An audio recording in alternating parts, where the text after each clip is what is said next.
매일 성경과 함께하는 오늘의 큐티 시간입니다.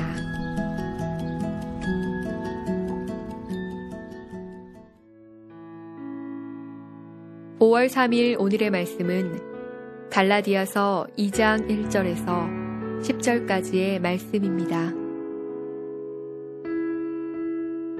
14년 후에 내가 바나바와 함께 디도를 데리고 다시 예루살렘에 올라갔나니 계시를 따라 올라가 내가 이방 가운데서 전파하는 복음을 그들에게 제시하되 유력한 자들에게 사사로이 한 것은 내가 다름질하는 것이나 다름질한 것이 헛되지 않게 하려 함이라.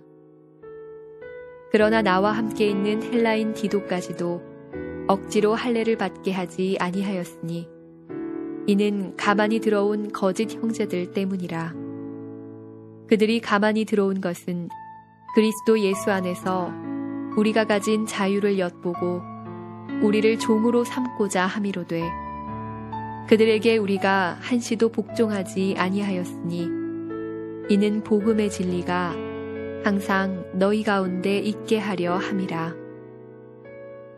유력하다는 이들 중에 본래 어떤 이들이든지 내게 상관이 없으며 하나님은 사람을 외모로 취하지 아니하시나니 저 유력한 이들은 내게 의무를 더하여 준 것이 없고 도리어 그들은 내가 무할례자에게 복음 전함을 맡은 것이 베드로가 할례자에게 맡음과 같은 것을 보았고 베드로에게 역사하사 그를 할례자의 사도로 삼으시니가 또한 내게 역사하사 나를 이방인의 사도로 삼으셨느니라.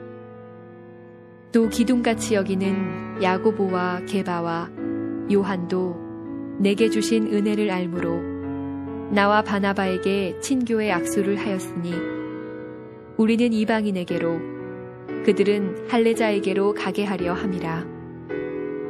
다만 우리에게 가난한 자들을 기억하도록 부탁하였으니 이것은 나도 본래부터 힘써 행하여 왔노라. 안녕하세요. 2013년 5월 3일 금요일입니다. 오늘도 말씀 자리에 나오신 성도님들을 축복하고 사랑합니다. 오늘 아침에도 주님의 말씀 가운데 큰 힘을 얻고 위로를 받으시길 바랍니다. 오늘 본문인 갈라디아서 2장은 크게 두 부분으로 되어 있습니다. 첫 부분인 1절부터 10절까지는 예루살렘 교회의 지도자들이 사도 바울의 복음 사역을 공식적으로 인정했음을 보여주고 있으며 두 번째 부분인 11절부터 21절까지는 바울이 수리의 안디옥에 가서 사도 베드로를 만나 그의 율법적인 외식 행위를 책망한 사실이 나옵니다. 그러면서 구원은 율법을 행하여 얻는 것이 아니고 오직 그리스도를 믿는 믿음으로 받게 된다는 진리가 강조됩니다. 1장과 마찬가지로 2장에서도 바울은 자신의 사도성을 더욱 분명하게 증거하면서 복음을 선명하고 구체적으로 나타내고 있습니다. 바울이 예루살렘에 가서 공식적으로 교회 지도자들을 만난 것은 14년이 지나서였습니다. 1절 14년 후에 내가 바나바와 함께 디도를 데리고 다시 예루살렘에 올라갔나니 14년이라는 긴 시간 동안 예루살렘의 사도들과 무관하게 사역을 감당했던 바울입니다. 얼마든지 계속 그렇게 사역을 감당할 수 있었을 것입니다. 하나님께서 바울을 통해 강하게 역사해 주셨고 크게 사용하셨기 때문에 사역에 수많은 열매가 있었을 것입니다. 굳이 예루살렘에까지 가서 사도들을 만나야 할 이유와 필요가 없어 보입니다. 그러나 하나님은 바울로 하여금 예루살렘 교회 지도자들을 만나게 하십니다. 그 이유가 2절에 나와 있지요. 2절 계시를 따라 올라가 내가 이방 가운데서 전파하는 복음을 그들에게 제시하되 유력한 자들에게 사사로이 한 것은 내가 다름질하는 것이나 다름질하는 것이 헛되지 않게 하려 함이라. 바울은 하나님의 지시에 따라서 예루살렘 지도자들과의 만남을 갖습니다. 그 만남의 자리에 바나바와 디도도 함께 동행합니다. 특별히 헬라인인 디도를 동행시킨 것에는 하나님의 특별한 섭리가 있었습니다.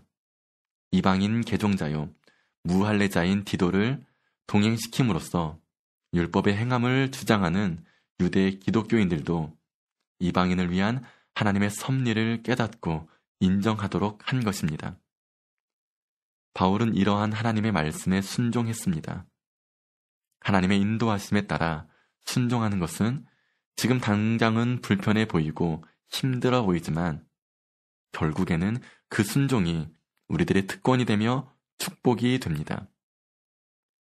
바울은 예루살렘에 있는 동안 자신을 통해 이방인들에게 복음이 전파되는 하나님의 역사를 신실하게 보고했습니다. 이렇게 행하는 이유는 바울의 사역이 예루살렘 교회의 인정을 받게 될 때 더욱 효과적으로 이루어지게 될 것이기 때문입니다. 즉, 효과적인 복음 사역을 위함이라고 볼 수 있습니다.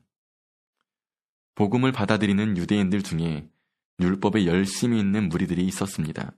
당시 교회 안에 이방인들이 복음을 받아들이고 들어오자 그들은 이방인들도 율법을 지켜야 한다고 주장했고, 심지어는 율법의 가장 기본 행위가 되는 할례를 받아야지만 구원을 받을 수 있다고 생각했습니다. 교회 안에 이 문제가 적지 않은 혼란을 일으킨 것 같습니다. 그래서 첫 교회 회의가 예루살렘에서 초대 교회 지도자들이 모여서 이루어지게 된 것입니다. 이때 바울이 헬라인 디도를 데리고 왔습니다.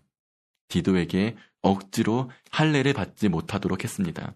3절, 그러나 나와 함께 있는 헬라인 디도까지도 억지로 할례를 받게 하지 아니하였으니. 그 이유는 어떤 의식이나 율법을 행함으로 구원을 받는 것이 아니라 오직 그리스도를 믿는 믿음으로 받는 것임을 역설적으로 보여주려고 한 것입니다. 거짓 형제에 대한 언급이 2장에도 계속해서 나옵니다. 그들은 몰래 들어온 자들입니다. 교회를 약화시키고 어지럽게 하며 다시 율법의 종으로 만들고 참된 자유를 빼앗아가는 무리들입니다. 오늘날도 우리는 이들을 경계해야 합니다. 이 문제를 초대교회 지도자들인 야고보와 베드로와 요한은 바울과 함께 지혜롭게 해결합니다. 하나님의 섭리인 것이죠. 그러면서 복음의 진리가 이신칭의 또는 이신득의의 교리 위에 더욱더 견고해집니다. 그리고 교회는 이 복음을 힘써 증거합니다. 바울에게는 이방인의 사도로, 베드로에게는 유대인의 사도로 부르셨다는 하나님의 부르심을 서로 확인하고 격려합니다. 8절, 베드로에게 역사하사 그를 할례자의 사도로 삼으신 이가 또한 내게 역사하사 나를 이방인의 사도로 삼으셨느니라.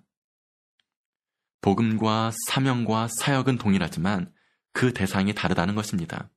때문에 바울의 사도성도 베드로와 다르지 않음을 계속해서 말하고 있습니다. 그 내용이 9절과 10절에 더욱 구체화됩니다. 당시 초대교회에서 기둥같이 여겼던 야고보와 베드로와 요한이 바울과 바나바에게 교제의 악수를 청했습니다.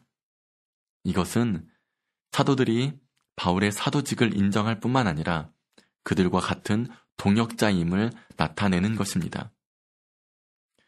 14년 동안 사역을 감당했던 바울이 하나님 말씀에 순종해 예루살렘 교회의 지도자들을 만났습니다. 그때 더 큰 역사를 이루게 되었습니다. 오늘 우리도 바울처럼 하나님의 음성에 귀 기울이며 그 말씀에 온전히 순종해야 할 것입니다. 순종은 우리의 특권이며 축복입니다. 나 혼자서 아무리 잘 나간다 해도 혼자서는 큰 일을 감당할 수 없습니다. 교회도 마찬가지죠. 이제는 한국교회가 서로 연합하길 소원해 봅니다. 기도합시다. 우리를 구원하시고 이끄신 하나님 아버지, 우리도 바울처럼 주의 말씀에 온전히 순종하길 원합니다. 주님 말씀하여 주시옵소서.